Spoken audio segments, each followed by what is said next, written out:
3, 2, 1. Go! Go! Okay, Good luck. Good luck. thanks.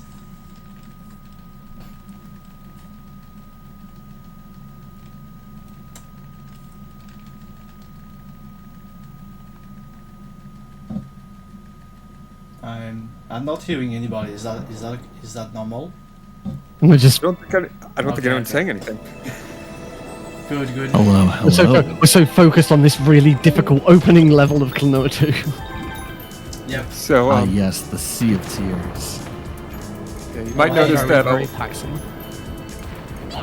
a lot of the runners have different looking UIs. That's because not everyone is playing on the same version of the game. Unlike Klonoa 1, where the remake plays significantly differently than Klonoa 2. Klonoa 2, the remake and the original PlayStation 2 version are based on the same code base, and so they play almost identically.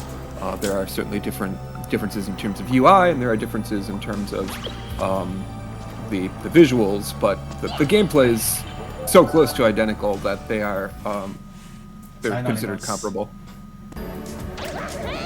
I will chip in here that and say that one version of the game is preferable to play over the other simply because of how easy it is to capture. The PlayStation 2 has issues capturing over components. You will notice when Your enters a room, there's going to be a brief period of a pause with the black screen staying on screen longer than intended, and that's one of the reasons. It doesn't happen every single screen transition, but it is pretty frequent. It's 50% chance, and it will do this probably like 100 to 200 times in this run, and it's extremely annoying. I basically have to memorize my movements sometimes at the start of each screens. It can be very finicky sometimes. So much thanks for the remaster to be out, because the game plays flawlessly there. It's very easy to record and get into. Like for instance here, like I couldn't see anything. I had to grab the checkpoints during the black screen. There's also no audio, so you really have to do things blindly. Oh, I missed this damage bounce. But that's okay, it's the end of the stage. Just a nifty time save.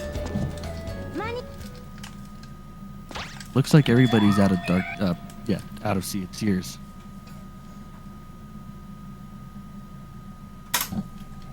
The one thing that sets this game apart from the first game is that there are several different areas where you start with a cutscene. That's actually one of the main hubs, is Baguchi's Island. For anybody that's ever played the game casually, know that you come back to this place every time to get briefed on updates in the world and how the things are changing around in Lunatea, but for the purposes of speedrunning, we always skip this. Yeah, Baguchi is just this amazing prophet who knows things about the world, has surprising amount of insight into the villains, thinking there's nothing suspicious about him at all. Yeah, I'll leave that at that. Whoa, what are you trying to imply here?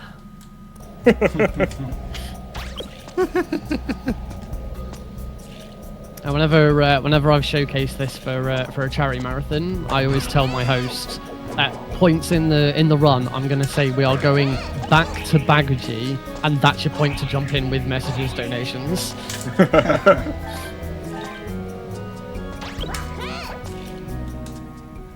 I guess it's worth mentioning there are the cutscenes and loads and stuff do work quite differently across the different versions of the game, and so in terms of RTA,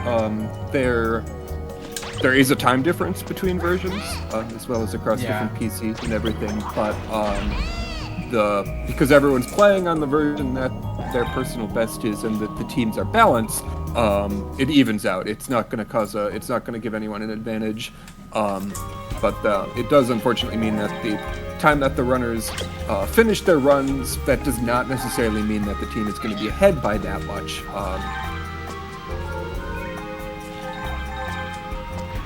Yeah, this would definitely be the case as far as time goes on.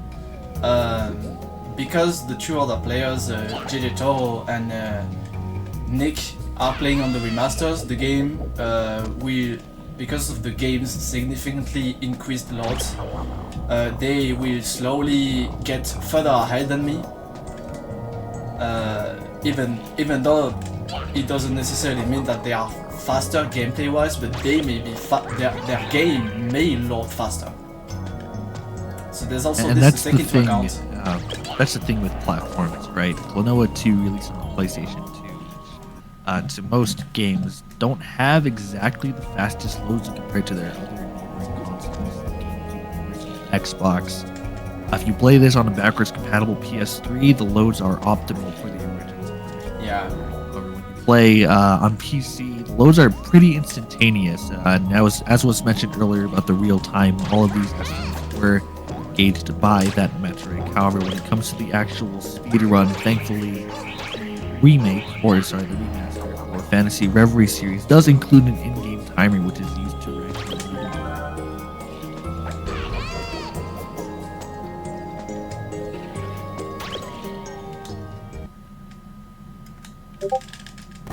It's like Toro and Nick are about to conclude with Layla Kusha here. We are going to enter our first boss fight of the game.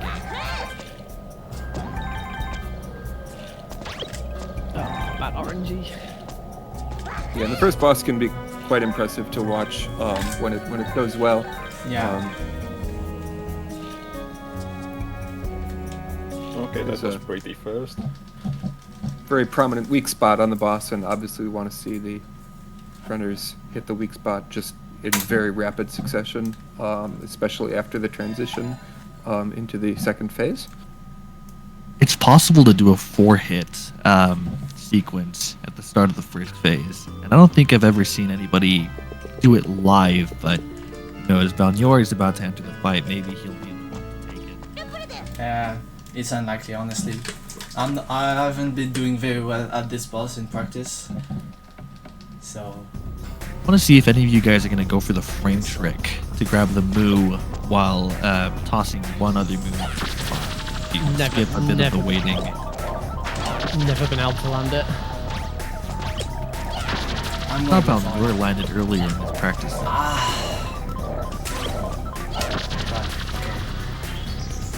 Not very good phase one as expected. It is worth noting that all of the standard levels in the game, there's no RNG. Everything is on cycles, and it always happens the same way. And the bosses are completely opposite. Most bosses have a heavy amount of RNG to them. I have to wait. In fact, I think Mobile Tank Viscarch might be the only one that doesn't have like heavy RNG. Yes, I would say so. Well, Palante has a little bit of RNG in terms of the spawns and how they move forward, but we'll be getting to that soon enough.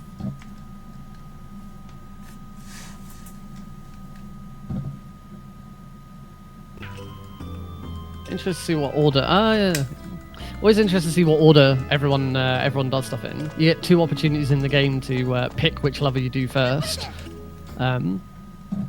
And as you can see, 2 of us are now on different levels because we've gone with a different order. Surprisingly, this doesn't affect the plot in any way.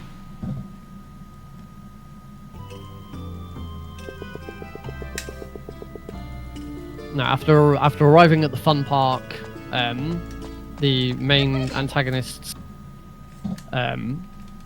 lackey, for lack of a better word, Tat, comes and steals your gem. And Tat has the ability to split into 2 halves, and the 2 halves run off into different portions of the theme park.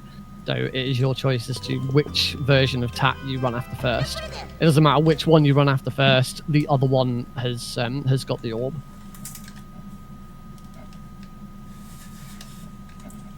In a way, there could have been a missed opportunity here to maybe diversify the actual dialogue or exposition that's shared here via the gameplay. I still contend that everyone who has ever run this game has guessed wrong, and that sometime someone's going to guess correctly and save an entire level's worth of time. That would be something.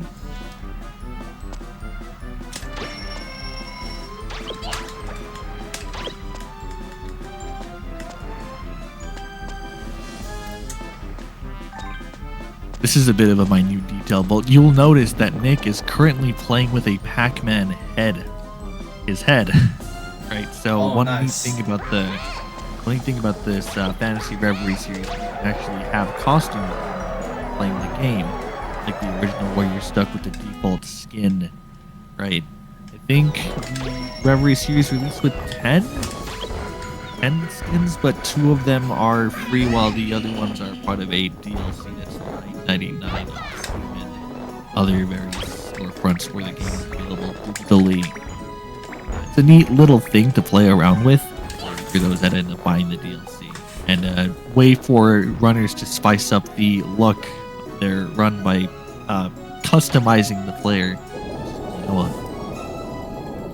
Makes for a great bid war in a marathon as well. Very much so. So Toro just walked by a very scary looking tree. We are entering this sort of haunted mansion type area inside of Joyland. Right? It's a sort of setting that is established here, entering this area, because Tat does not want you to find them in an area where it's easily findable. It's a very big contrast between the 2 levels here, with the sliding being very bright, instead of this area being very dark.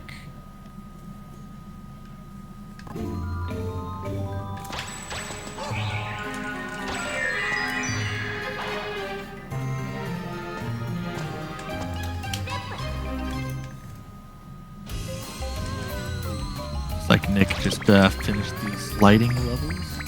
Alright, well now we going into the fun part.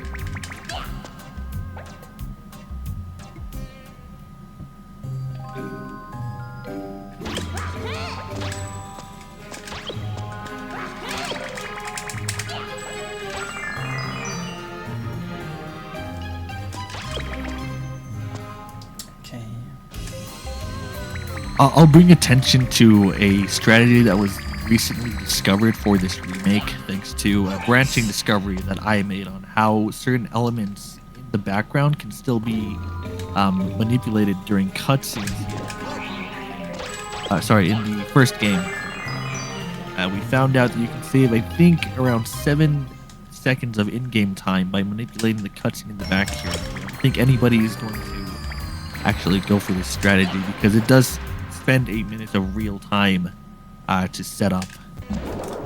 Yeah. If you want to lose 1 minute out of your time estimation, that's a very good way of doing so. And it wouldn't even be that bad. You skip the cutscene immediately and chase after Tad. This is really just a optimization for game time, but real time takes a hit, as mentioned with the 1 minute setup.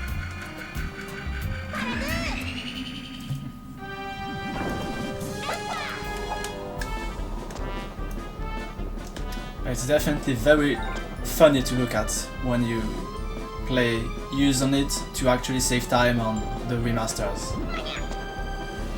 Yes, it really is. There was something I was going to say to that.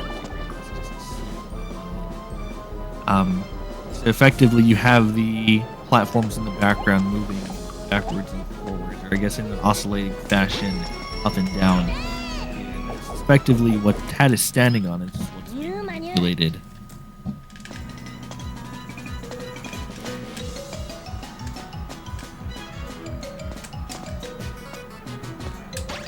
Nice.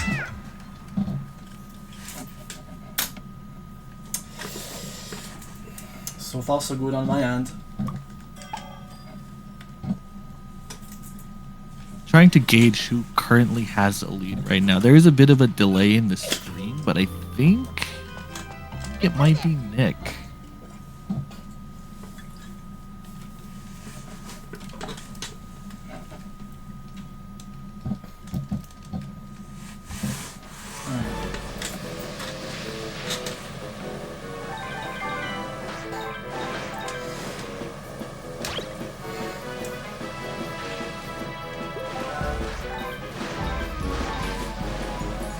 I'm not really talking too much. I'm mostly focusing.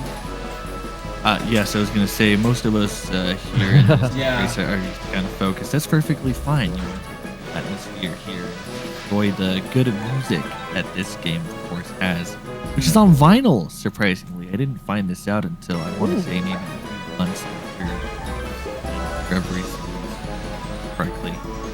Yeah, both 101 and 102 do have exceptional soundtracks, and it does add to the quality of all experience you have when playing the game. Oh, Ghost Balloons was towel. I had to mute myself because I was getting I forgot to close my really loud bells outside my house, so I was having a much less good soundtrack than the actual game soundtrack. Oh, man. Speaking of Ghost Balloons, to bring this up, yes, so surprisingly in the remake, or sorry, this re-release of Klonoa 2, most of the boss names are labeled on the actual HUD, and again, bringing this up with the different HUD elements across both versions of the game, where the original you only have this sort of generic health bar. As a result, you do find out that the name of this foe you fight in Fun Park is Ghost Balloon. This is a very creative name. Go with anything. They didn't want to say it was Tat right off the bat, but of course we just find that out after. I am entering Leptio right now. Leptio, Yes, the Leptio. flower clown boss that looks fairly straightforward, but there's a lot of optimizations you can do. And also a lot of catches. You can very easily find yourself in a position where you lose a lot of time Yep. because of weird game quirks. There is another frame trick in this specific boss fight. I want to see if any of you guys are going to try to land it. I see Balneor go for it a lot, so I'm expecting we'll see at least some attempt at it. The last time I tried to fight this boss, I lost like 3 minutes because I got stuck in a situation where I didn't know what to do. Wow. So I'm hoping that doesn't happen. Do you have a clip of that? I guess. Unfortunately, no. I knew better than to record my most recent attempt. Oh, that's a shame. Toro has sadly missed it. Nick got it. Nice. You'll see how he grabbed the Moo while the transition into the second phase was occurring. He's going to give him a free hit as soon as Leptio lands. Of course, there is a bit of manipulation that goes on with the Moo spawns as well, and unfortunately here he got a little bit unlucky and didn't get any of the Moo spawns.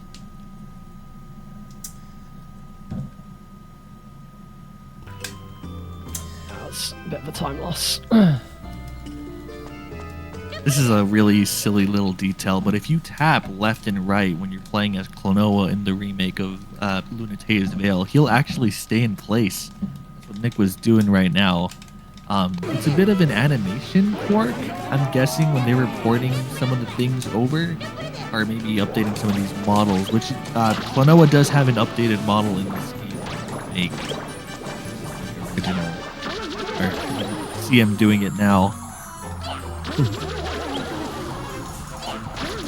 Yeah, there are quite a few of the animations. Unfortunately, didn't port over quite correctly into the remake. A lot of like the shape key based animations and stuff, for whatever reason, just did not carry over correctly. It's mostly fairly minor things. Oh, it's too early. Thankfully, the modding community has created a patch, I believe, for the game to bring the original blend shapes. So this is something that's shared around. Yeah. Yeah. But obviously, for kind of the integrity of the run, the runners here are going to be playing on unmodified versions of the game. Yes, the vanilla version of the game. I believe everybody here that's running Fantasy Reverie series is doing on PC, correct? No, I'm doing it on PS5. Ah, okay. So 3 different runners, 3 different platforms. 2 different Very versions much of the game. so. I don't want to just make this definite statement. There have been version differences identified for the first game, though I don't know if they have been identified for the second game. So Taro going for a big trick here, actually. Sorry to cut you off, but this is the... Okay, I was about to follow up with that. Did go for the engine skip, or sorry, a factory skip, which is a sort of plane manipulation. I'll let you cover this, Amosha, because you can explain it better than I can. Yeah, much like the first game, there are different movement planes that you cross between. So everywhere there's like a branching path, you're actually switching between essentially 2 different kind of 2D movement paths that you can walk on. And in this case, you can, by chaining a jump with enemies, make it onto, or make it sort of onto a different movement path, but trick the game into thinking you're still on the same path. It doesn't seem like anything's going wrong until you make it far enough, and then you realize that the camera and Klonoa are still following the path that you were on before, and that allows you to fall into a void past the path that it looked like you were running along, or in this case floating along and getting damaged by enemies and doing a big jump on a spring over. And because the game doesn't expect you to do that, there's no collision, and you just fall all the way down through a bunch of geometry into a entirely different section of the level, skipping a huge bit. It's probably the largest single skip in the entire game, if I'm not mistaken. No, That's not debatable. quite. highly Well, Maybe terms on of- this category. Yes, in terms of staying alive, it would be one of the largest skips. We will see, however, some death abuse happening later, hopefully Yes. in succession. Good point, yeah. A while. Nice. I got the... It is important to note that you still have to try and land on the path, or otherwise collide on the path that you're moving on. It is possible to completely miss it and fall into the void below. The death timer for Klonoa in this sequel is very long compared to the first game. Oh yeah, it's 30 seconds. I'm sadly not seeing Toro go for a squish strat in this version of Klonoa 2, but hopefully we will see Nick or Valmir enter the factory. Other part of the game where you have a choice between starting on the Volk factory or city. That has the factory. Yeah, Nick just riding a new type of enemy. There's a lot of new enemies introduced in this. He was just on this called a Jetamo. It just launch you way up into the air. There's a bunch of different enemies. The level design in this game is quite a bit different than the first one, with sort of a much different feel in terms of the kind of puzzles they present, and much more linear levels. So it definitely, even though a lot of the mechanics are identical to the first game, the sort of skips and the sort of exploits you can do to gain speed are surprisingly different between the 2 games. One trick that I think none of the runners here are going to go for, because they're unique to the Japanese PS2 version, and I believe Valmir is The playing infinite Lakiri glitch. Yeah. Yeah, this is exclusive to the Japanese version of Klonoa L'sV on PlayStation 2. But I it's think a one of really... the... Yeah, sorry, Mr. Oh, no, say what you were going to say. I was gonna say it's one of the glitches that's kind of gating the world record for the original game. It saves a significant amount of time. Specific level that will be reached soon Oh here. man, that's fast. Very fast low ceiling clip. Like nearly a second. Speaking of clips, Isabel, you're going to bring the Moo with him under this very red pipe. Looks like he succeeded. It's funny. Doing Moo clips in this game is ridiculously easy versus the first game, which also has wall clips, but they function completely differently. Would you like to elaborate on that emotion? No, because I haven't learned how to do the clip on this one. I know you can use the analog stick and sort of flick it, but that's about as far as I've gotten. It's essentially a wiggle, right? Analog stick. Depending on the version you're playing, for Fantasy Reverie series, you are using the analog stick more. If you're PS2, you could be holding the direction on the D-pad and then flick the analog stick in the other direction to Yeah. motion. Versus on Door to Phantom where we have the frame tap method, which is what I was hoping you would elaborate on. Oh yeah, yeah. Well, yeah. I mean, it's definitely a fundamentally kind of different way of doing it.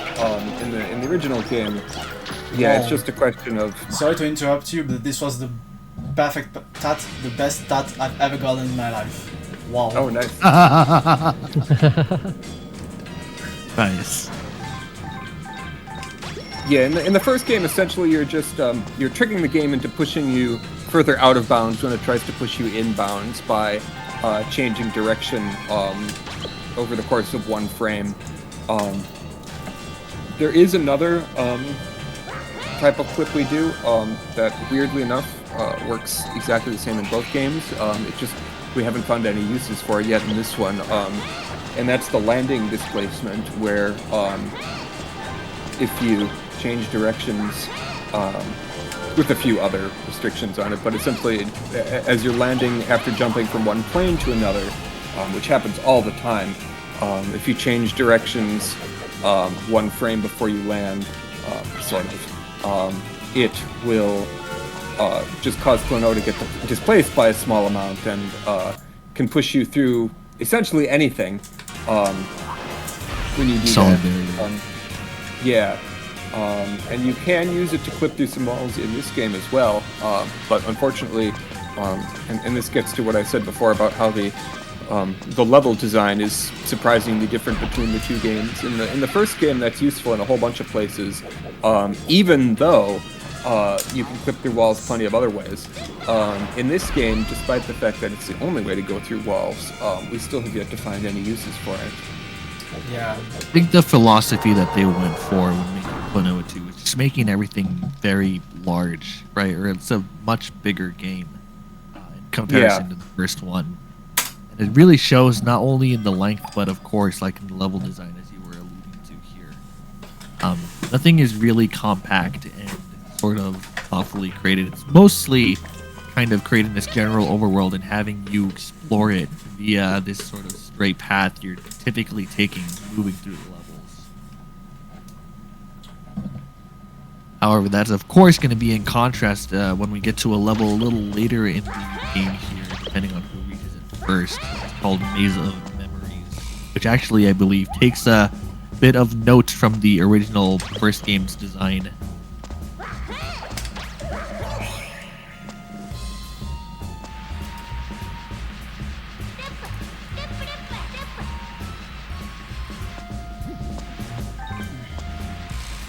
Yeah, and the puzzles in that level almost remind me, to some extent, of it's sort of a cross between the first game and the mobile games, actually.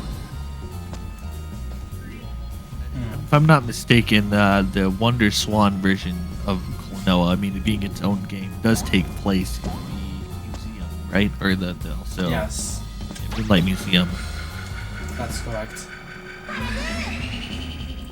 This is Like where- Nick is going through the Moo Squish here, having a bit of a harder time because it's not as straightforward in the remake.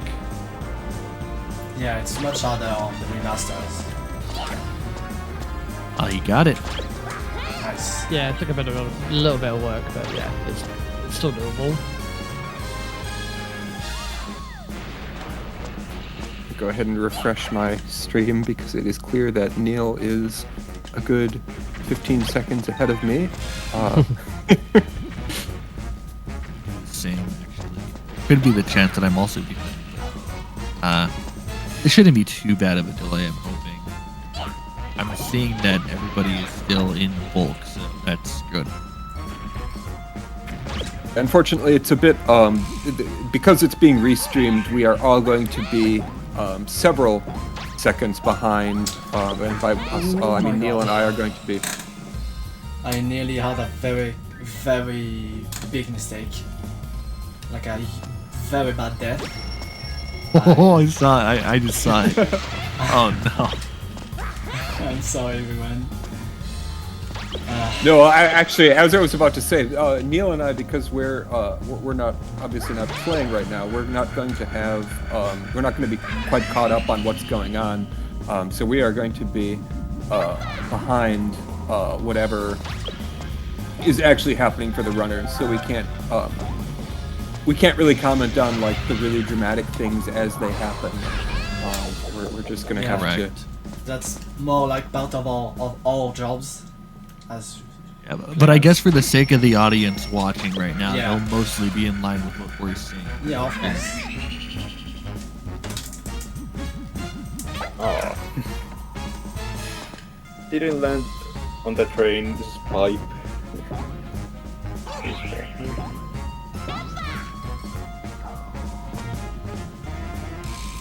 It's like Toro's about to finish Hope City.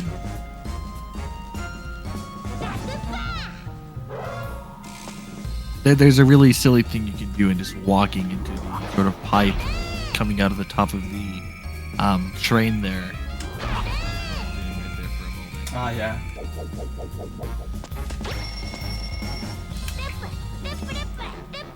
Here, we were talking about this boss earlier. You're about to meet Beast Karsh, who Balnor has lovingly renamed Biscuit for some reason. Kind of looks like a biscuit. Yeah. Except if he were metal and red paint.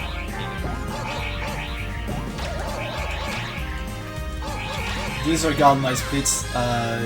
They are like pretty old, at least 7 months old, coming from the second edition of the MMR, and I have quite frankly no idea what led me to choosing this as a name for Biscars. Are you gonna go for the snipe here?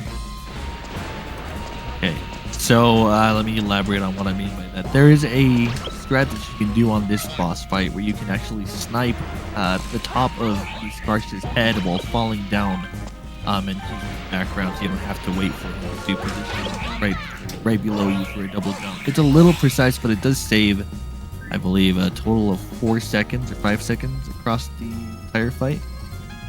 Still a very nice display by Toro here. Yep, this boss is dead. Oh. Dead forever. Ignore the very ominous-looking camera shot of the boss laying on the ground there. I'm sure that doesn't mean anything to worry about for us. Totally. Wait, what's this? We're revisiting Bulk. Yes, so one thing about Klonoa 2 is that you actually revisit some of these levels. And this is the first instance of doing so in this game. You'll see now that Bulk is cooked.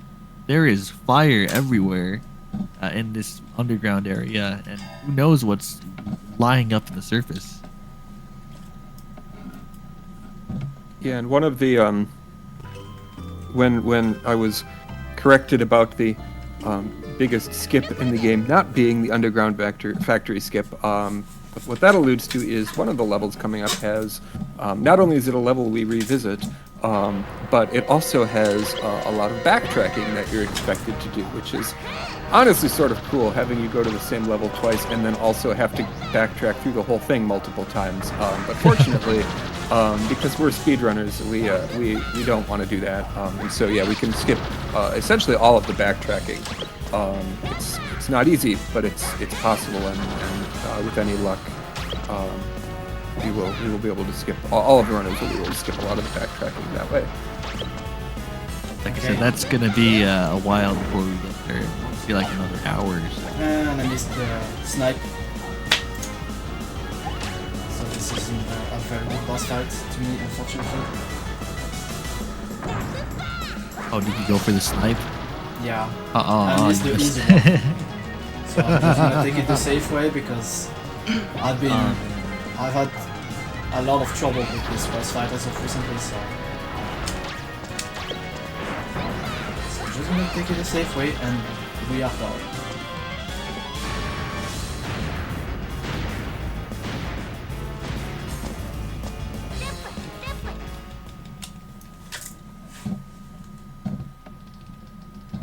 Whoa, what's going on over here? I was a bit late in announcing this, but you'll see that Volk is now engulfed in flames. Toro's really having a time here running away from the now revived evil Biscarch.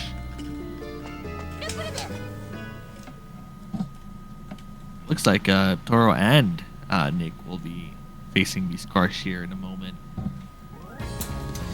Me as well, soon.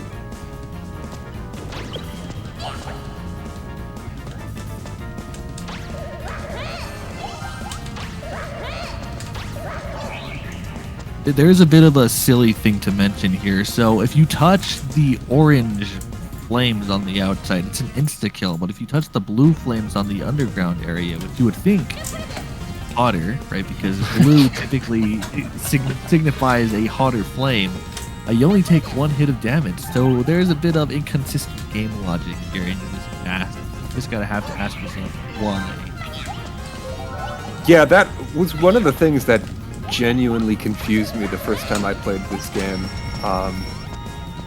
Because I didn't even, I just thought, well, some of these flames kill you and some of them don't. I didn't notice there was even a pattern to it. Yeah, that's a nice observation. Then again, it wouldn't really make sense for you to be able to live on the orange flame path. Chased by a giant robot, you're not really going to be spending your time perusing around Volk.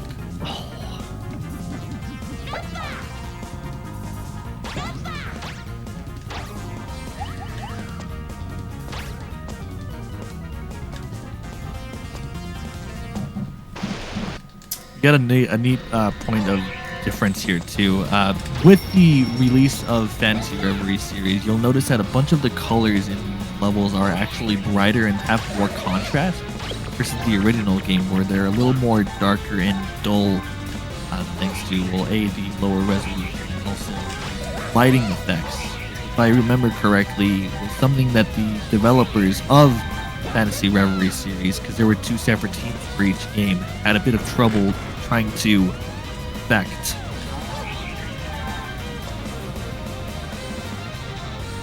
I'd elaborate on that a bit more, but I sadly don't have most of the information off the top of my head. Do any of you guys have any follow-up to that? Yeah, there definitely are visual differences between the original and remastered. There's also some level geometry changes. No, not really. I mean, background geometry changes that, for better or worse, are making one of the skips in a later stage slightly more realistic. It's in Noxious La Cocha. It's one of the yes, I was about to ask you if it was a mushroom in one of the caves. I know exactly what you're talking about. Yeah, they mostly. I was gonna say the main thing with that trick is that the Fantasy Reverie series can obviously play in 16:9 widescreen, whereas the original was limited to only 4:3. That's also true. Yeah. There wasn't a widescreen version. I mean, there were PlayStation 2 games that supported widescreen, but Klonoa wasn't one of them. Yeah, the difference I'm thinking of is one of the mushrooms is in the updated one, it's just a background element that shouldn't affect the gameplay at all. So they just replaced it with a much more kind of subdivided model because you can obviously afford a much higher poly count on the newer versions. But despite the fact that it's supposed to be a background element, there's a checkpoint warp that you do, or that you can do, that you have to throw an enemy at a checkpoint, and it happens to go right past that mushroom. So it turns out it actually does make quite a difference in terms of the speedrun, whether you hit that mushroom or not. So it's quite a bit easier on the original. Yeah, talking about speedroom, that's essentially what we've got here. But we do have our first entrance into Ishra's Arc. What I said earlier about the game design here being big is an understatement. When you really look at how massive this giant arc that we're traversing is. Have all these very large springs that shoot you high up into the air and cannons that shoot you across very large sort of structures that surround the arc. Sorry, I should say that are inside of the arc. Yeah, it's some of the stages in this game are absolutely enormous. We had the introduction of the first puzzle in Ishra's Arc, and actually the introduction to the Lakiri. We were talking about it earlier in the Japanese version of Klonoa 2. There is a specific glitch to do in this specific level that saves a huge chunk of time, but fortunately versions to Japanese. The mechanic behind the Lakuris are you can essentially absorb the energy of enemies when you throw them at them, and that causes them to kind of change colors, and once you get to red, for example, as Toro has just done, that'll allow you to break open a red crystal and go through a thing.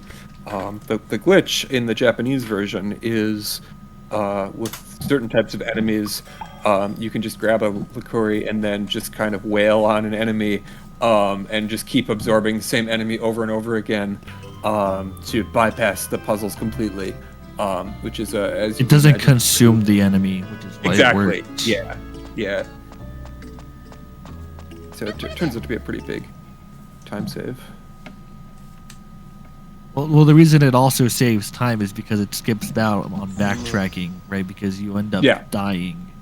Sorry, let me elaborate a bit more. You activate a checkpoint before doing any of this sort of infinite energy consumption with the Lakiri. And it's the earliest form of a warp, I believe, in this game. It's useful.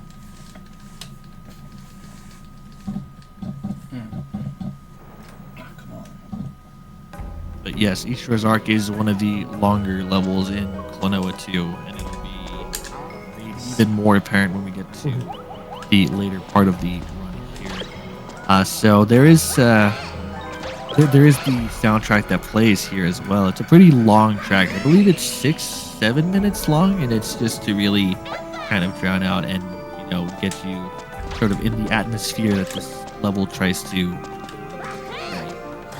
I think I think this one is actually rather short. It's a bit short, but this is still like far from being. But yeah, there's another stage in the game where the music is like 8 minutes long and is even more atmospheric, which we will see much later. I believe the length that's tacked on for this track specifically is because being inside or outside affects the track that's playing. Now that I think about that, I'm not entirely sure if that's accurate. It's been a while since I've played Klonoa 2, but I know in some areas you'll have oscillating tracks depending on whether you are on the inside or outside of the level. Yeah, definitely, but I don't think it's the case on this one. It's definitely the case on some other levels. Like many of the previous levels we've just played do have two music versions depending on if you're outside or inside. Yeah, Sea of Tears and the Lancashire definitely do. As well as the Volk Kingdom stages as well. Yeah, Volk does a really good job with that too. That's the kind of jazzy soundtrack they do when it really opens up when you get to the outside area is quite a dramatic moment. Just opens up the world a bit to see what's surrounding you.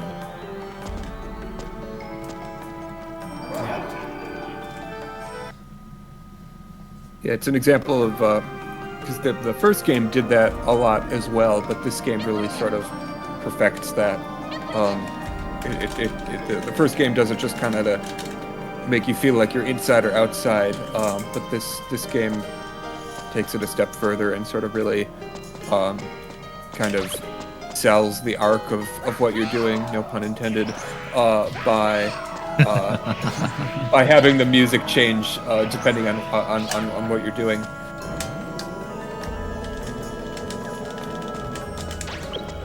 Yeah, so we have another Lakiri puzzle being done here by Toro. You'll see the red crystal here that's blocking the current path.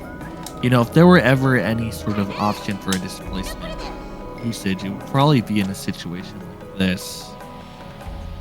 Talking about displacements earlier.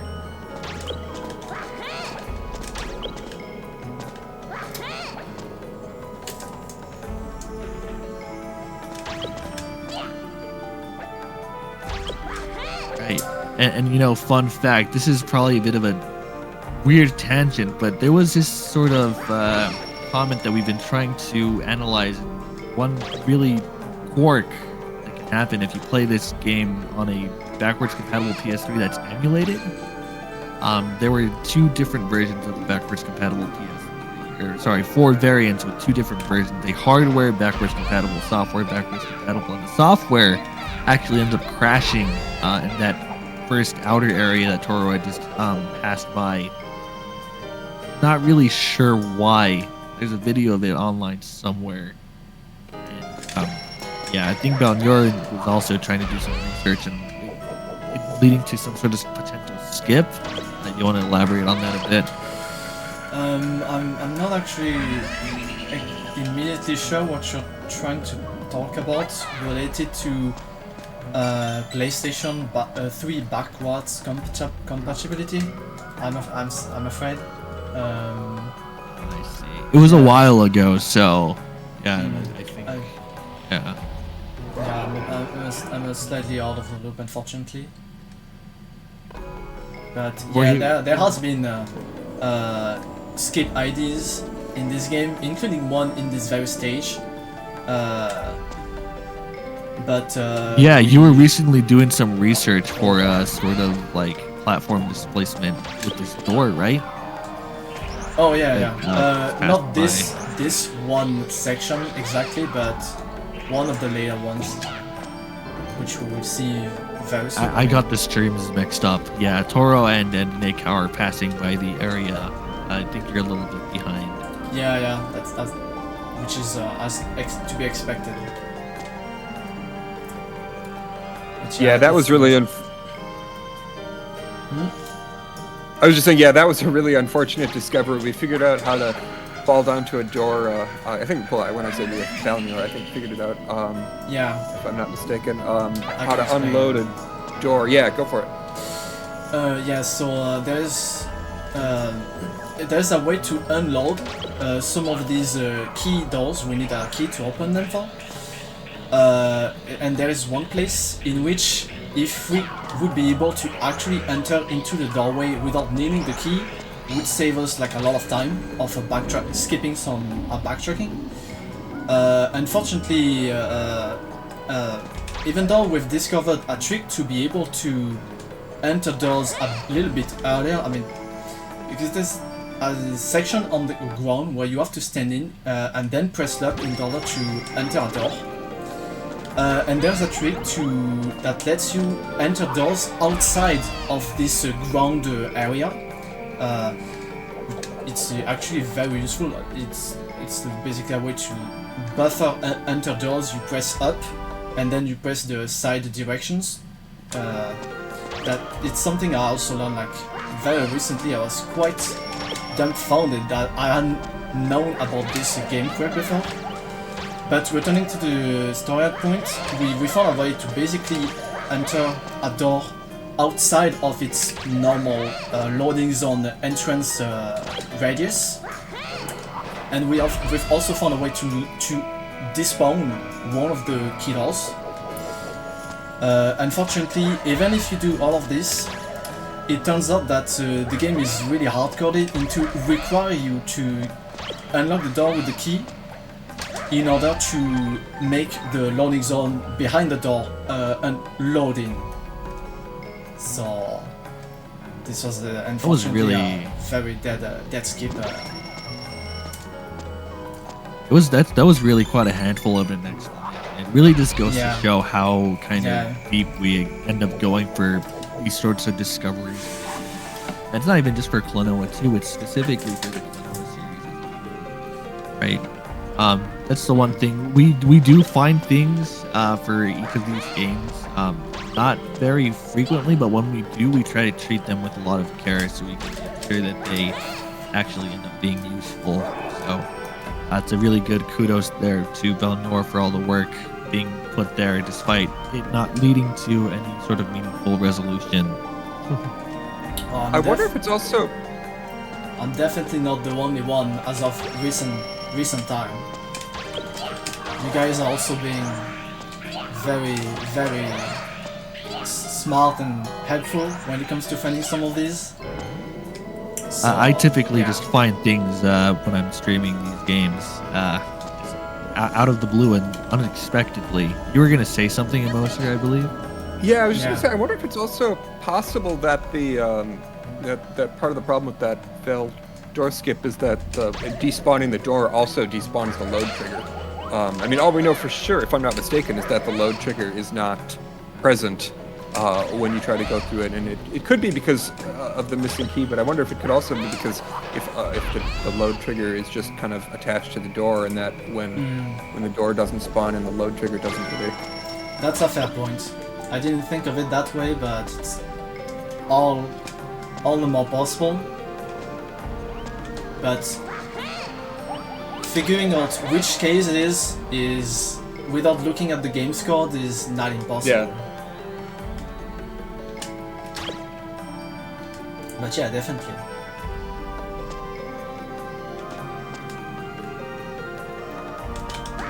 Okay, I'm done with this stage. It was very long.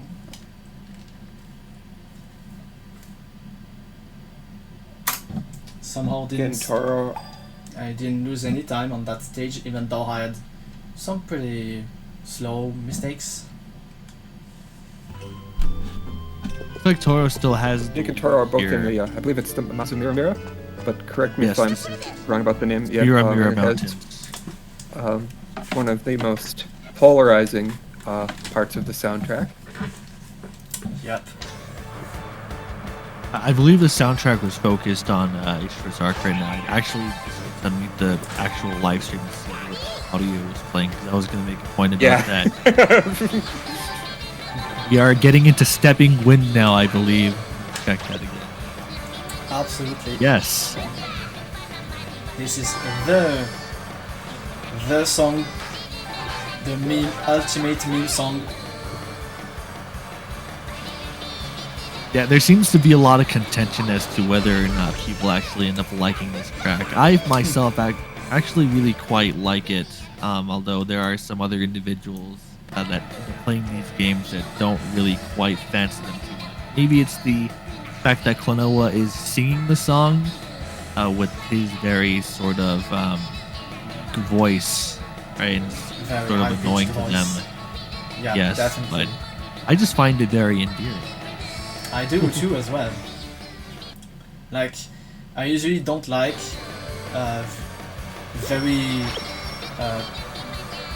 children-like video game characters, but like Klonoa is the only one that really feels like you want to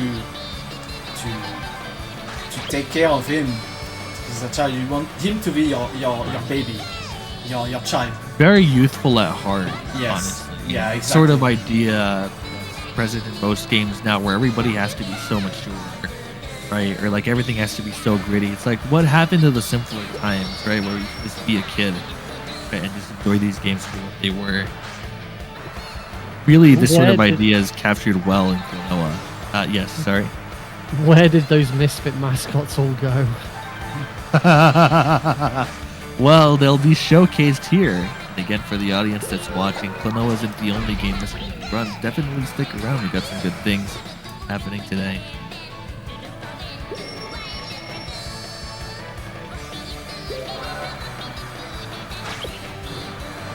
there is one comment about the sort of presentation for Maze of Memories that's present in this re-release, but I'm not remembering if it was the mirrors. I think you had an observation about that, Emotion, correct? Yeah, it is a really interesting thing you'll notice if you compare Nick and Toro's to Balnior's when they go past these mirrors. There's no parallax on the mirrors in the remake, so they really look more like paintings that just happen to have the same the Klonoa and company moving around on them, whereas in the PlayStation 2 one they actually are perspective accurate. So it's just a super interesting kind of porting quirk between the two versions. I have no idea why that difference is there. Obviously, it's not a performance concern since the older hardware does it more correctly. But just definitely something to notice. Right. I failed to bring attention to this earlier, but I did see Nick do a sort of specific double jump here. It's actually something that's present in both of the original games. But being able to do a double jump when you're really close to the ground can be helpful in situations where you're trying to do some precise platforming. And in that instance, he was able to effectively skip having to walk back around with that yellow Likiri to open the door. Of course, this very large room that you're seeing right now on Nick's screen is sort of, I guess, flex room as sorts. I've been thinking for a while to kind of do a sort of IL, see what kind of times we can max out here. I don't know who would currently have the calm gold, as some people would say, for this room specifically, but I know it'll be pretty lined up here given how well these rooms are typically played by all of us. Yeah. Looks like Balnior has reached Maze of Memories, and you'll see the sort of comments that were being made earlier about the mirrors. Yeah. Oh, okay. Well, of course, without the black screen kind of Yeah. getting in the way.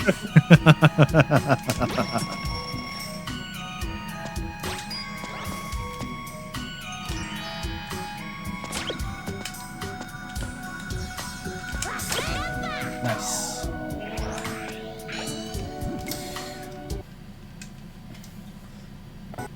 Oh my god, it just did its bug again.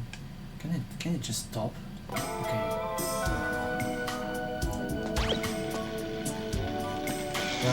There's this really weird quirk, and I'm just noticing Nick's in the room right now.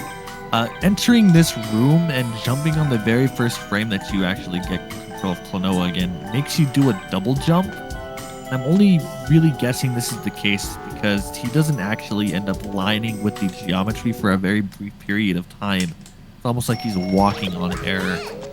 You'll see the little dust cloud that'll go under his feet whenever he moves forward. That's noteworthy because a lot of accidental double jumps have happened in that room.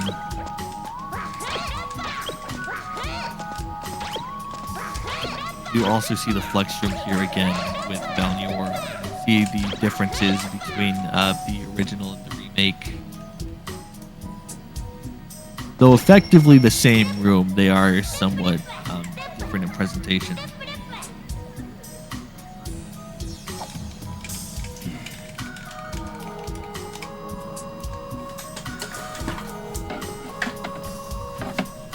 Toro's playing a risky game right now. Are you gonna go for the one cycle? I got the one cycle. Oh, you Yeah, got it? watch this. Oh, nice. Nice, Nice, GG. nice. But the first Yes. phase was very bad. So this boss fight, this boss that Toro just fought, Polante, is doable in one cycle here, entering the second phase, and we call it Klonoa's Fast Chicken. It's actually pretty hard to do on this difficulty, which is normal, right? Difficulty being something introduced in the remake. You play hard, normal, and easy.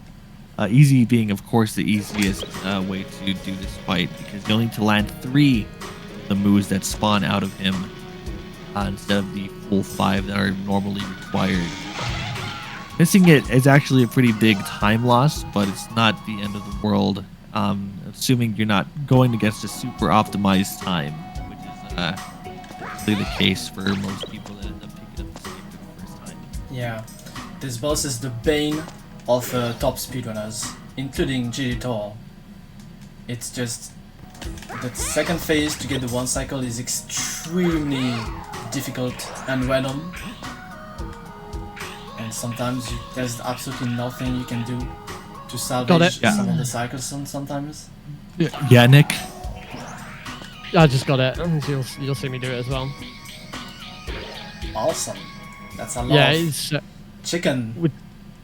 We talked about the RNG in boss fights, and that's probably the biggest moment that RNG has a factor in one of the boss fights, because the first 2 surfing moves that come towards you are always in the same place. The remainder are completely random as to exactly when they come forward, exactly what speed they're going at. So you have to be able to adjust on the fly, and sometimes like all 3 of them will start approaching you at the same time, but one of them is significantly faster. So getting around, so it is heavily based on RNG whether you can land it, and there are some RNG moments where it's almost impossible to get it right.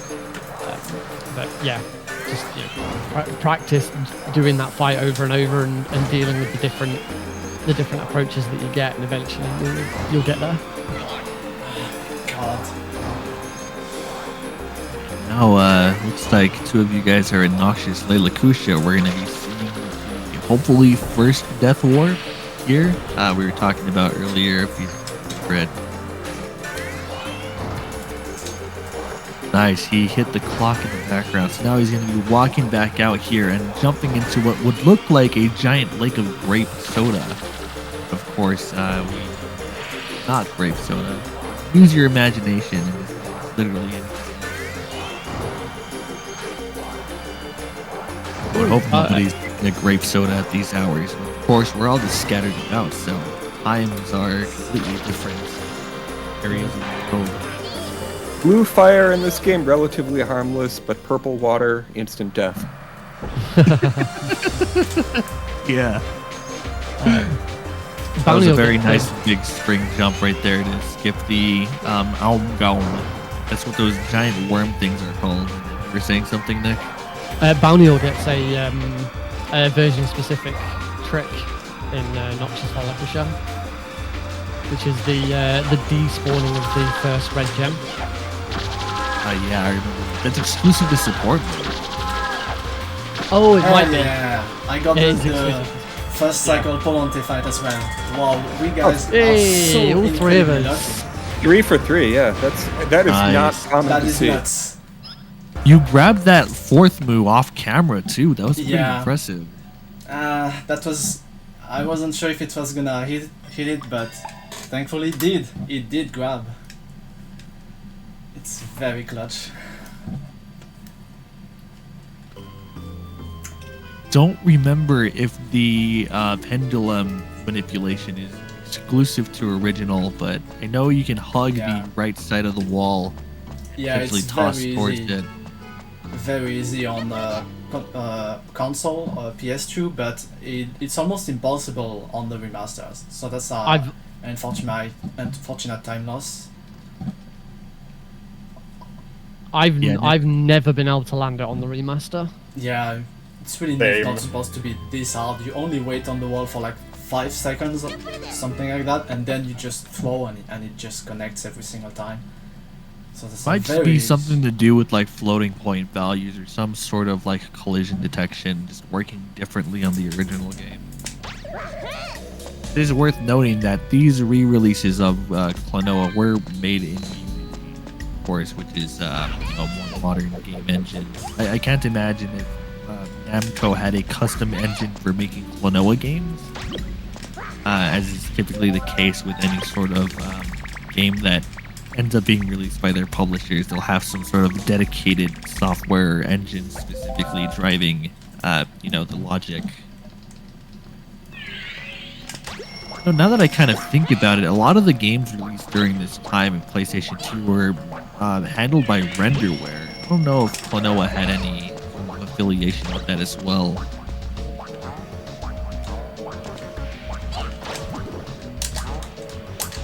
Not that I know. Yeah, I had to think about that for a moment, but in any case, it is a sort of version difference to them. And we'll see him hopefully land the trick that we were just discussing here when he gets to that point. Yeah, I'm gonna go for it. Yeah, I believe this was the first game that was released under the Klonoa Works branding, which is kind of always makes me a little bit sad because I think the Klonoa 2 Dream Champ tournament was the only other game that was ever labeled Klonoa Works. Oh, I wasn't Oh no! So they kind of had It was a Sonic whole- team of Namco. Yeah, exactly. But sadly, there were no further Klonoa releases except for, well, I don't remember if Klonoa Beach Volleyball was before or after. That might have been the only other Klonoa Works title, but sadly, until 2022, that was the end of Klonoa's and the end of Klonoa Works. But here's hoping that, we actually end up getting a Klonoa 3 in the future. Our fingers crossed.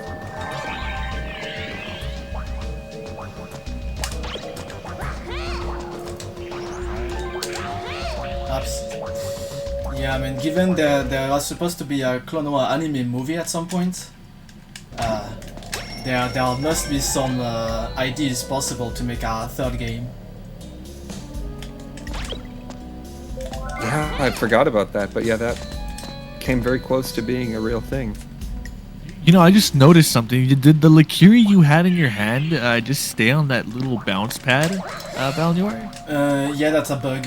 When you try to do a big spring jump right as the liqueur gets into your hands, this is what happens. You basically lose the liqueur. It's very annoying. I could have technically avoided it, but I haven't practiced the game enough to make sure that never happens to me. But it's used for a strat later on to basically save having to grab an enemy, save a couple seconds from grabbing some specific enemy. It's not a huge time save, but when you do it, it definitely looks a bit weird, but in the good kind of way.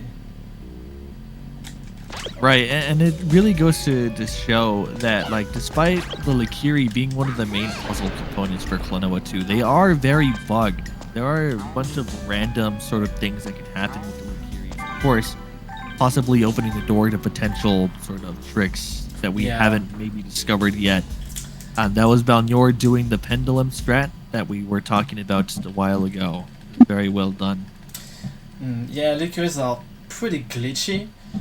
It's even possible to trigger a crash, consistent crash with them, with very specific circumstances.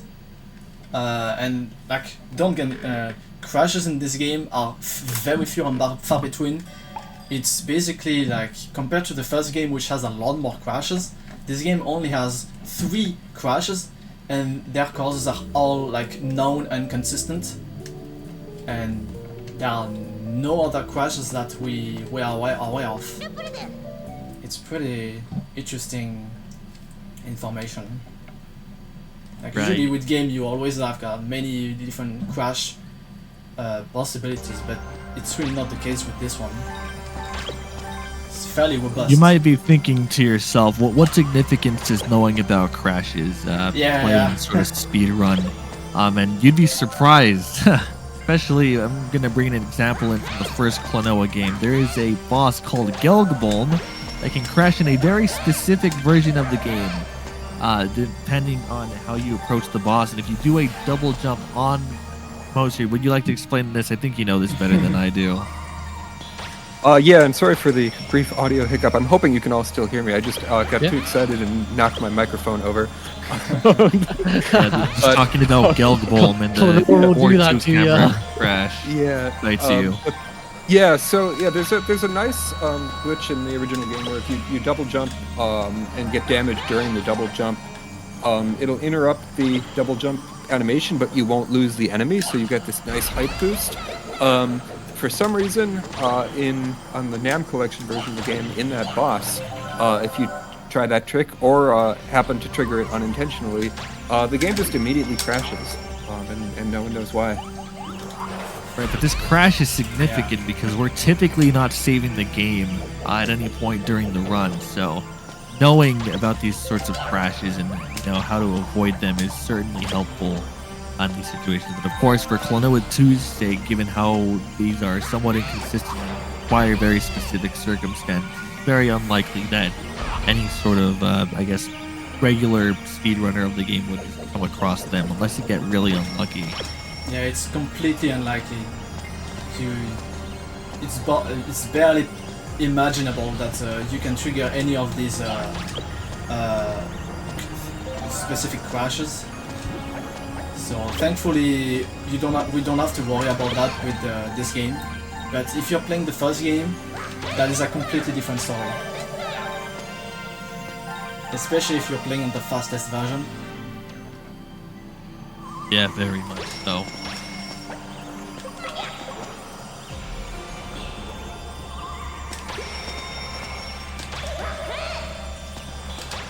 One thing, and this is very late to bring up, but Balnor just entered Dark Sea of Tears, and this level is significantly darker in the original version. Yeah. And it's simply because the actual mechanic that's present in this level with the sort of light following you, getting these light bugs, wasn't translated very well into the remake, sadly. Yep, this is as a fan of the original game, this is very hard for me to take the remasters seriously for some of these absurd changes. But it's alright, it's not a big deal. See Toro here fighting a very giant, scary bug lady. That's Leorina, who is very cursed right now. And there's something strange that can happen with a double hit or sort of double collision. I want to see if he ends up getting it here. I don't know if you ended up getting it, Toro. I kind of noticed a little too late.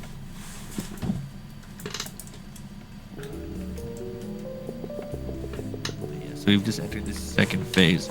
There is a sort of weird thing that happens here. I don't know if in the original game you can do a death warp to skip an animation. Yes, you can. Here, oh, it's possible in the original. Okay. Yeah. I wasn't sure if the checkpoint flags were updated in the same way for this fight specifically, because I tried doing that and didn't find any sort of success. Oh, It's possible, but it's only really useful in time attack mode. I see.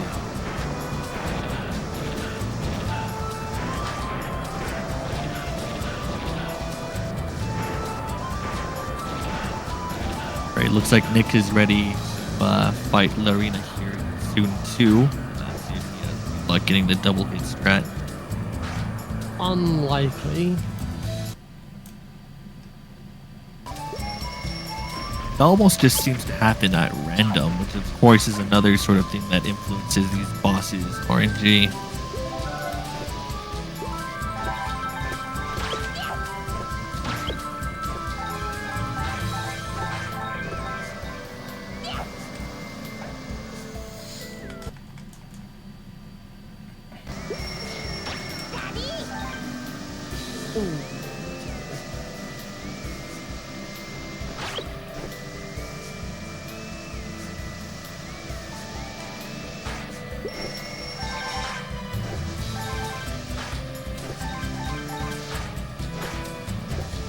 I've just noticed this. Toro has re-entered Ishra Park. We were mentioning this earlier about revisiting levels. This is one of the longest, and actually this is the final game. You will notice how he's setting something up here with only one heart in his health bar. Happened in this very next room. See if anybody could exactly observe what's happening here.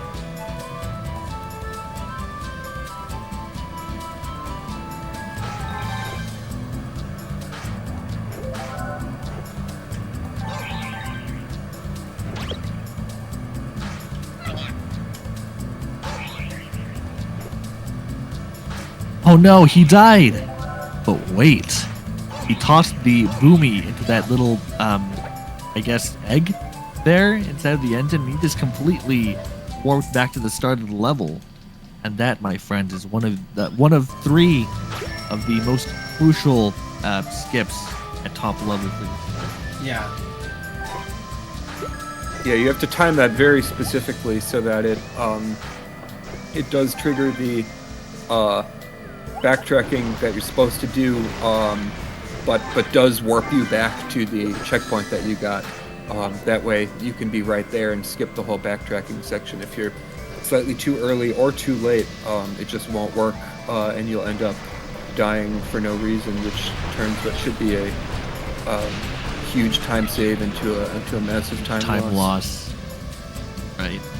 And what's funny is that I don't even remember if the sort of load times, or I guess the respawn times between versions, is significant here, because you respawn a little faster in the re-release, and it's not even like by a lot. I'm talking like actual like frames possibly that you have leniency for attempting these skips. And speaking of, we're going to be seeing another skip here shortly with Toro entering the second engine. We've dubbed them the engine skips because it skips, the backtracking from the said engines.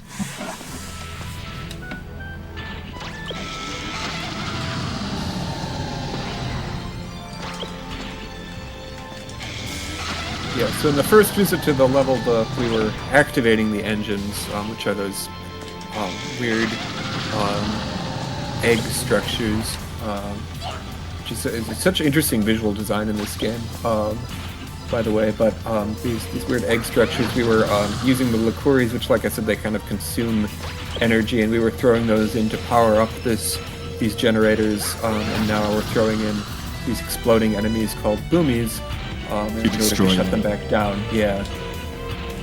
Yeah, it's like we brought life to this creature, now we must take it out. Very poetic in a way. Alright, see if he gets it. A little bit of hesitation here. Oh? Nice. Alright, he got the second engine skip. Surprisingly, that's the hardest of the 3 engine skips to do in this game. Nick, I believe hitting one of the engine skips as well. Yes. Yeah, very nice. Even it being the hardest, it saves the least amount of time across all of them. The last one going to be coming up here, I think in like the next 5 minutes. It's actually the easiest, and it saves the most amount of time, so it's sort of like an inverse function here. It's actually pretty neat. Meanwhile, I got a very, very good Ghost Leolina boss fight. Like basically my execution was basically perfect, but the RNG didn't help so much, but it still was a very good fight. So I'm very happy. And now for the most climactic fight. Not fight, but stage. Well, you're going to be fighting with the stage if you don't end up yeah. getting those engine skips, so let's just pray that you get them. I can much like the I can afford missing one of them, but if I miss 2, I'm probably gonna be like below schedule, below estimate. But let's hope none of them happen, of course. Speaking of estimate, I don't remember what your guys' estimates. Would you say you guys are making good progress? Estimates. That's an open question for all of you. Yeah. Yeah, I'm doing okay. Well, Yeah, I'm ahead of my PB, so... Okay, I'm focusing Yeah, for I a think- second. The teams are balanced based on not so much estimates this time, but personal bests. So, in order to be saving time, each of these runners is going to have to do the best that they have ever done, which is a fairly tall order. So I wouldn't say we necessarily are going to hold them to that. But yeah, definitely. I think if there were kind of more realistic marathon estimates, I think all of these runners would probably be doing quite well. Right. I nailed the first skip. It was a Oh, bit of you a missed wreck. it. Sorry, Nick. I God. very rarely get the second one. You're saying Melnior? Yeah, I got the first skip. Heading towards the second Nice. one. And estimation wise, my estimation is 1 minute, 1 hour and 44 minutes. And so far I'm ahead of my own PB, which is at 143. So this is the best. I mean, the best case scenario for me. And I'm just hoping that I do maintain this pace somewhat, but that would require getting a flawless Ishra's arc revisited with all 3 engine skips, and that's very unlikely. But Not impossible. So maybe not you'll defy impossible. the odds this time.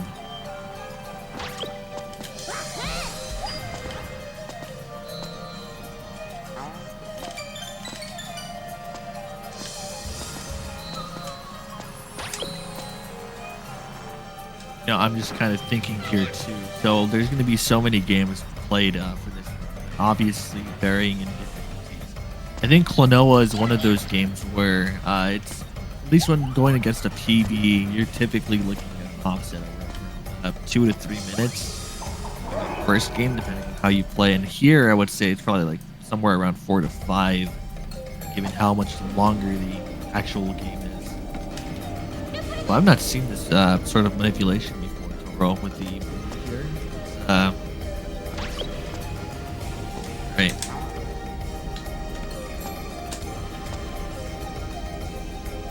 Yeah, and while the levels in this game don't have a lot of randomness to them, there are a lot of, as we've said, there's a lot of tricks that you get one chance to hit them, or else you just lose a huge amount of time. So between Such as that the and Palante one cycle. yeah, well, between that and the bosses that are very, very tricky, which is definitely a trend in the Klonoa games, the bosses are always extremely difficult to do optimally.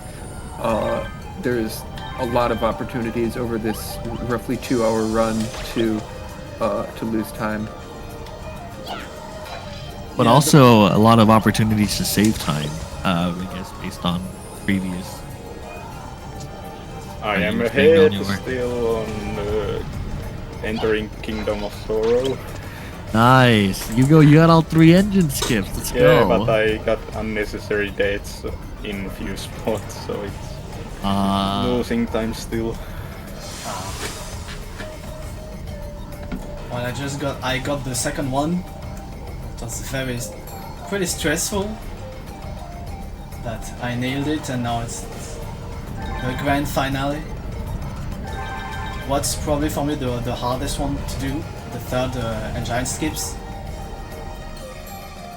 You'll just notice Klonoa defying the laws of physics and standing on top of a moving airplane, moving at possibly, I don't know what metric of using Aya, but pretty fast. Definitely. Some scientists out there should just try and figure out if something like that would even be possible in the world physics. That'd be something to see. But now you'll see Toro has entered this somewhat castle-looking like area, and it's one of the. This is the penultimate area before we actually see the end of the game. We're talking about the atmosphere and sort of ideas that are kind of explored here in Klonoa 2 earlier, and this is, I guess, one of the levels that sums it all up, right? With this sort of expansive, desolate area. You guys want to elaborate on that a bit more? Free. I'm sorry, I was focused, so I didn't actually read what you guys were talking about. Well, I was speaking. I don't know what exactly you would be reading, unless you mean like listening. Yeah, I mean, listening, that's a habit of mine. It's okay. But I guess essentially maybe a question. It's like, what is Lunatea's Veil? Well, for one, it's the sequel to Door to Phantomine. Right, in the literal sense. But do you find any sort of joy outside of just playing this game for it? cool and somewhat fast. I know Nick has a history with this game specifically, growing up in his childhood, and also with marathons that he's done through his, I guess, younger adult years. Yeah, this is the first game I ever learned to speedrun. I started speedrunning it in, I would say, 2012.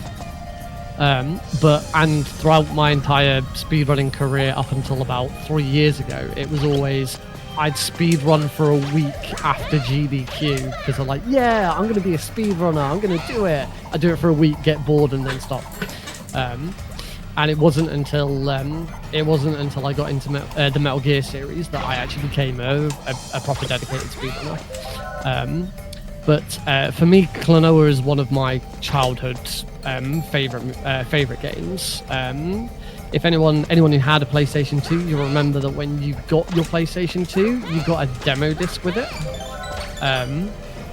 And you could get demo discs from the magazines and stuff. Well, my PS2 came with a demo disc that included Klonoa, and I liked it. I thought it was pretty good. But it was actually my mother who really liked it, and she bought us the game. And yeah, that's been, you know, here I am, all these years later, still playing it and speedrunning it. It's really quite a sweet story. Hopefully you can have some sort of similar story to share with your children, I believe, now, right? Yes, my son Alex is just approaching 8 months old. So he's a little too early for video games just yet, but he'll get there. Yeah, I missed the third skip. Oh, you missed the skip. Yeah. Big time. I missed the. Oh no. I missed the third. Oh, one. I completely missed it. Yeah, he's gonna. Oh, you died too early. Yeah. No, I didn't even. I threw the bomb like way too far to the left, and it didn't actually enter the gap. Ooh. Yeah. Yeah, that's what you don't want with the engine skips. That's where they go really bad, and you lose way more time than you would have gained.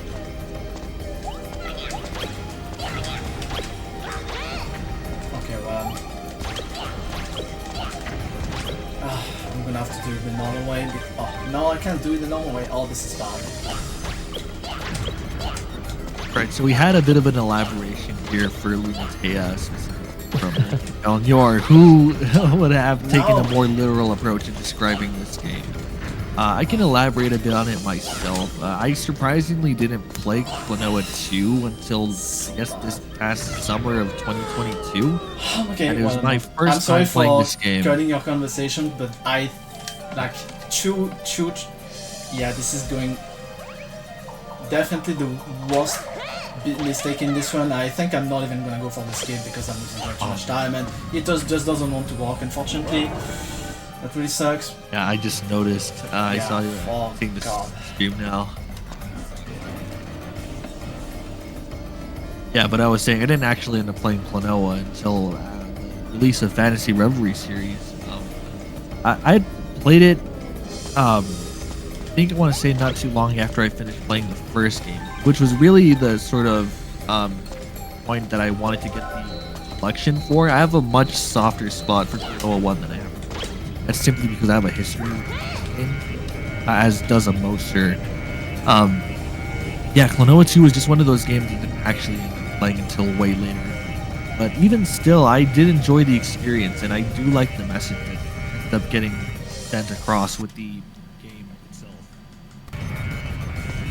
Sort of idea about all these sorts of different feelings having their own kingdoms spread around Lunatea, right? Sorrow being the one kingdom that's completely buried until brought up once again. Yeah, the events that take place over the plot. I'll let anybody else that hasn't currently played this game, is currently also watching in the audience, figure that out for themselves. Like, playing this game is a good idea. You were saying, Moser? I was just going to say, if we want to be even more elaborate or more literal about what Lunatea's Veil means, the Japanese version, the title is not exactly Lunatea's Veil. It translates much more directly to the thing that the world forgot, which is definitely getting at what Neil just said about how sorrow is kind of the emotion that is not Buried. treated the same as the other All ones. the other ones. It makes a really nice sequel to the first game, despite the fact that the characters and stuff, except for Klonoa, are not shared between. It really sort of does build on the story of the first game, and this Kingdom of Sorrow has a lot of throwbacks to the first game. Even the music quotes some of the themes from it. Some of the background elements as well. The couches, you see the clocks. There's only one appearance of the enemy. It's called a Teton in this specific level that's taken from Klonoa 1. We saw it earlier at the start of the level and also at some point in the middle.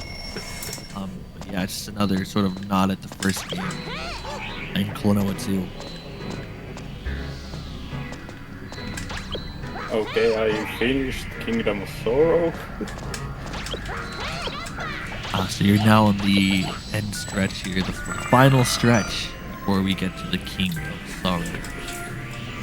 I think going now into the last of the board stages, which are a new development over the first game. One of the kind of biggest fundamental mechanical differences between the two games are the board stages in Klonoa 2.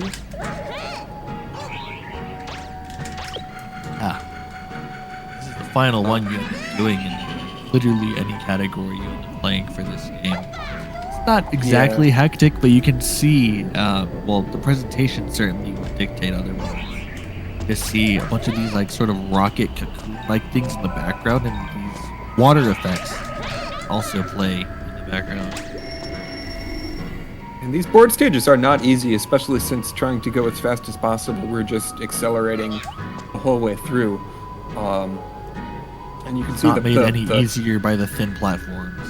Yeah, the platforms are very thin. The controls are fairly unresponsive, so this is a very precarious stage that the runners are just going to make look very easy, or at least relatively easy. I don't think making it look easy is a tall order. So I can promise you they're making it look a lot easier than it is.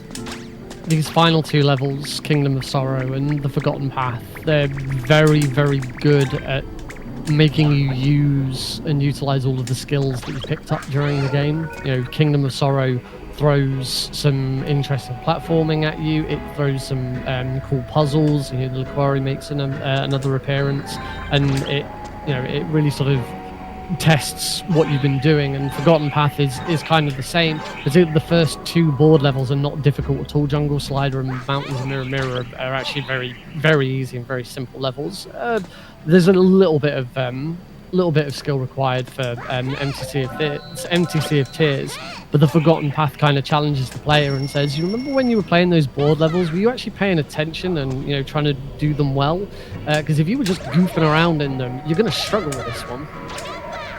I think it's also helped by the fact that the last level you play before getting to this one that uses the board is in Uramira, Monte. Actually, no. Sorry, that's not. Yeah, you got the MTC. I completely forgot about that level. Okay, but I guess there's still some sort of, blind side to that, right? Immediately think, wow, this level has just been keeping me on this path and I don't have to worry about falling off of it. Here we go. A Forgotten Path just throwing that obstacle right into your face. Okay, now I'm entering the final boss. Woo. We'll take that as a signal to whoever follows you to probably start getting ready for their run to follow yours.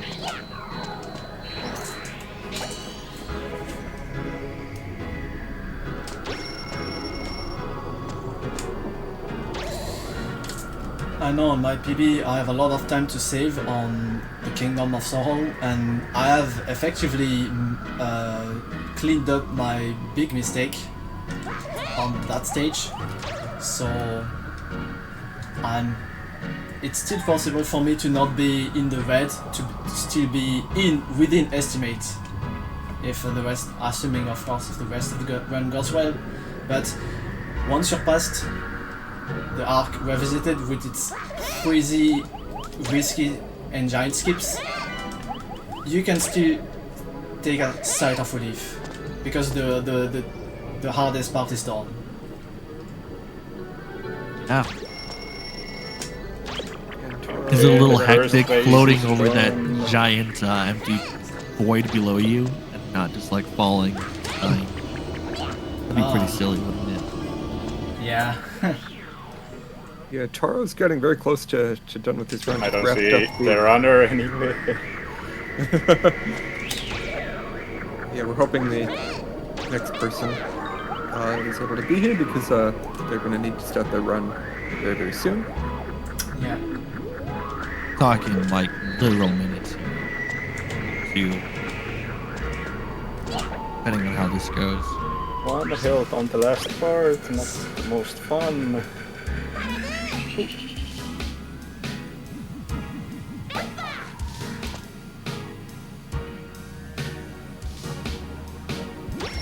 Okay, done. You're done completely? Yeah, completely. Oh, sorry, there's a bit of a stream delay. Oh, okay. Ah, well, GG. GG. Thank you. What was your time? Yeah, good job. 1:36:07 RTA. It's a PB. Oh, it's a Nice. PB. Nice. Oh, nice. Nice. Did you PB in-game time as well? Most likely. I don't know what it is because it disappeared. Ah. Yeah, you mostly run on the PS2 version, if I'm not mistaken, right? And I run on the PS5 right now, so I can't see on the light split.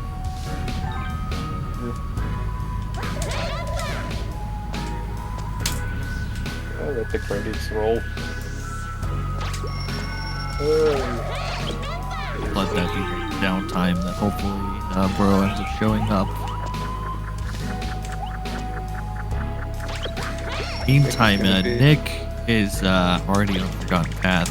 You know, Pac-Man just chasing down those dream stones, right? And Burrow's over here just concluding his journey with Kingdom of Sorrow.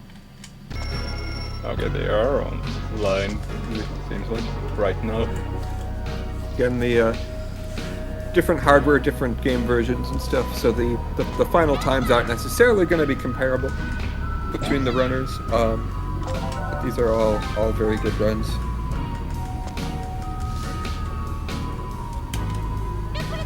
Yep, and we are onto Pepsi Man on the top right Pepsi of our Man. screen now. Nice. Oh boy. Let's go.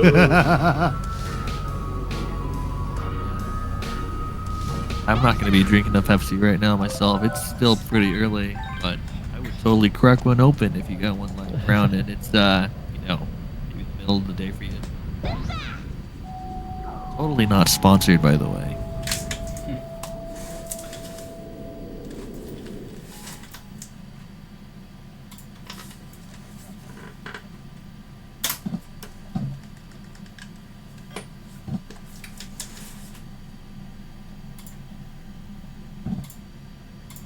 I'm kinda surprised I PB'd because by practice we're all +3 or something like that.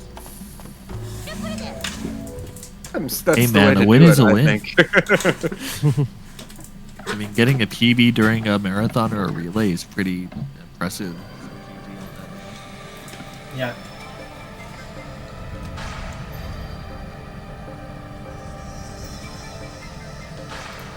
Entering the previous to last stage.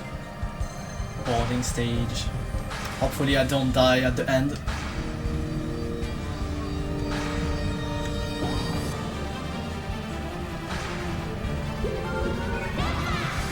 But while Nick is about to finish, Yeah. I am now Forgotten now Path. entering the final boss. So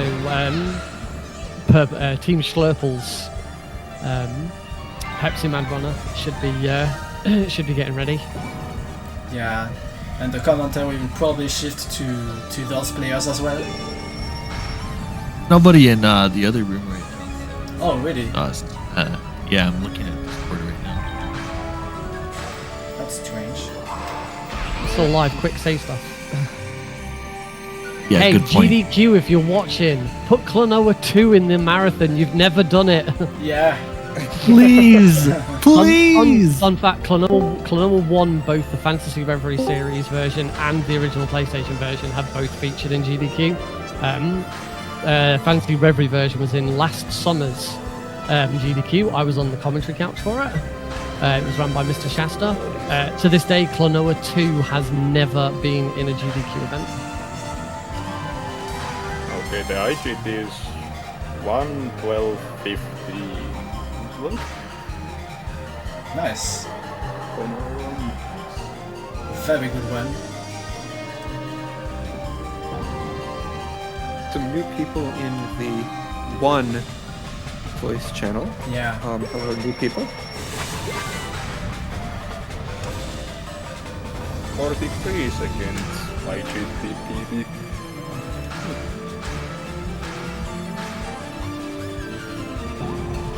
Right there.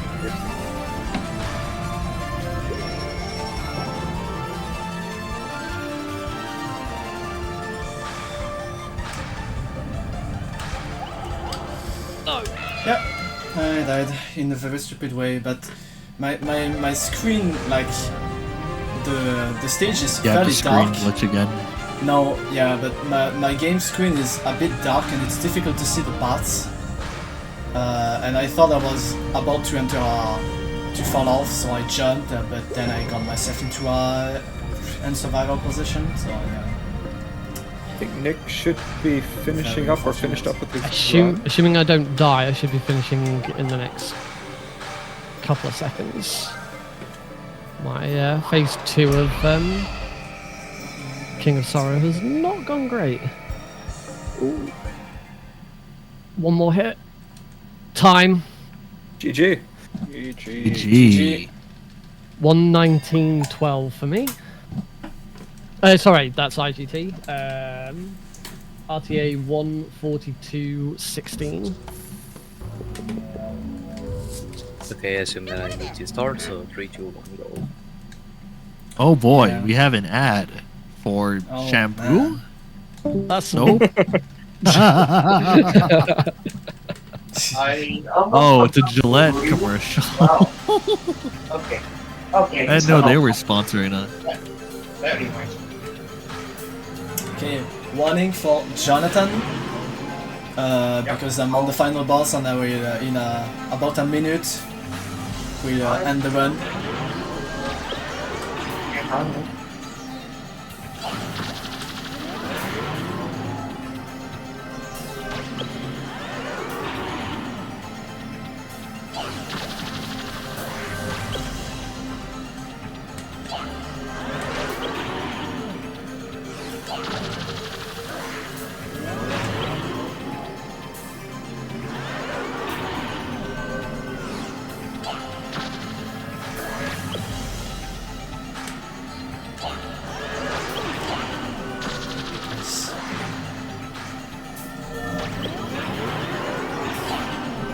Nice.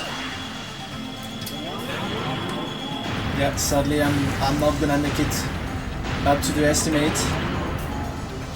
But How far this is behind do you still a think you're gonna be? very, very good one. So I'm not gonna complain too much. Is there still a dock? Yeah, there we go. Current. Yeah. About to finish this final boss in 30 seconds. 3 seconds, correct.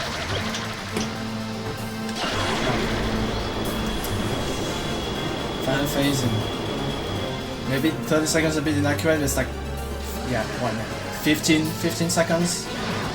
Okay.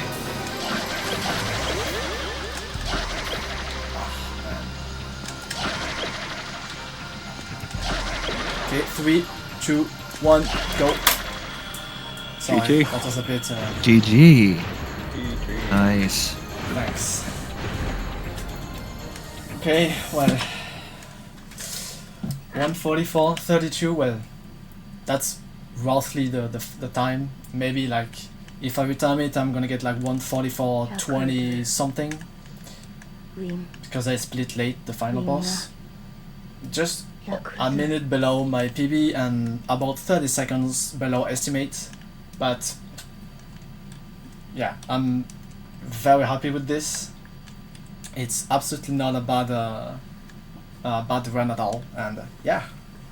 Yeah, the 100% of the time loss was on that one engine skip, unfortunately. I did have a bad time loss in the Forgotten Path as well, but yeah, basically the entire rest of the run was honestly quite very good. But yeah, that was a complete disaster. I mean, that You one guys still stage- did a pretty good job. Yeah, they were all keeping it all very together. solid runs. I'm very happy. It's a yeah. good thing. It's a good thing I wasn't running.